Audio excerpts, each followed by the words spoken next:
ડિંડોલી વિસ્તારમાં 3 દિવસ પહેલા આદર્શ પબ્લિક સ્કૂલમાં અભ્યાસ કરતી ધોરણ 8ની વિદ્યાર્થીને આપઘાત કર્યા હોવાના પ્રકરણમાં અખિલ ભારતીય વિદ્યાર્થી પરિષદ મેદાને આવ્યો છે।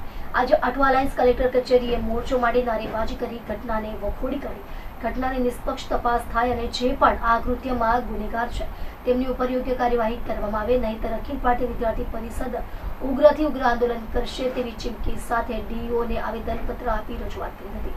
ડિંડોલીમાં આવેલી આદર્શ પબ્લિક સ્કૂલમાં અભ્યાસ કરતી ધોરણ 8ની વિદ્યાર્થીની ભાવનાએ ઘરે ફાંસો ખાઈ આપઘાત કર્યો હતો।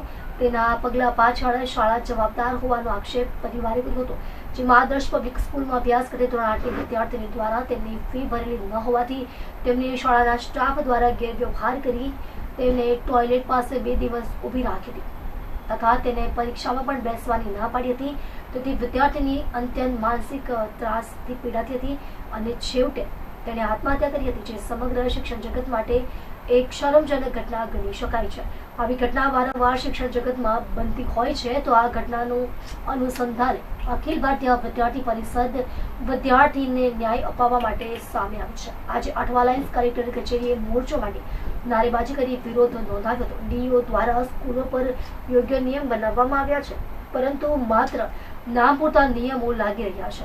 આ ઘટનાની નિષ્પક્ષ તપાસ થાય અને જે પણ આ કૃત્યમાં ગુનેગાર છે તેમની ઉપર યોગ્ય કાર્યવાહી કરવામાં આવે તેવી માંગ સાથે ડીઓને આવેદનપત્ર આપ્યું છે। જો વિદ્યાર્થી પરિષદની માંગ સંતોષવામાં નહીં આવે તો અખિલ ભારતીય વિદ્યાર્થી પરિષદ ઉગ્રથી ઉગ્ર આંદોલન કરશે, જેની સંપૂર્ણ જવાબદારી ડીઓ અને શિક્ષણ વિભાગની રહેશે તેવી ચીમકી આપી છે।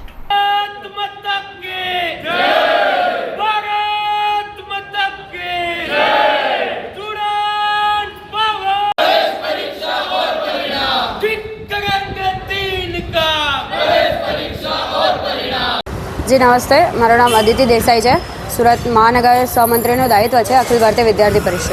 શું રજૂઆત સાથે આજે? તો રજૂઆત કંઈક એવી છે કે આદર્શ પબ્લિક સ્કૂલ જે ગોડાદરામાં આવેલી છે ત્યાં ધોરણ 8ની બાળકીને સતત મેન્ટલી ટોર્ચર કરવામાં આવી રહ્યું હતું સ્કૂલના જે બી પ્રશાસન દ્વારા, અને એમના દ્વારા એવું કહેવામાં આવી રહ્યું હતું કે ભાઈ એમની ફીસ બાકી છે, અને એ વિષયને લઈને એમને કેટલા દિવસોથી માનસિક ત્રાસ આપી રહ્યો હતો। એમને ટોયલેટની બહાર ઊભા રાખવામાં આવતા હતા, લેબમાં સતત બેસાડી રાખવામાં આવતા હતા, નીચે બેસાડતા, અલગ રાખતા વિદ્યાર્થીઓ દ્વારા। જ્યારે આજે ગુજરાત ગવર્મેન્ટ દ્વારા બહેનોને શિક્ષણને લઈને આટલું બધું કામ કરવામાં આવી રહ્યું છે, ત્યારે એક બહેન સાથે શાળામાં આવા વ્યવહાર કેમ થઈ રહ્યા છે?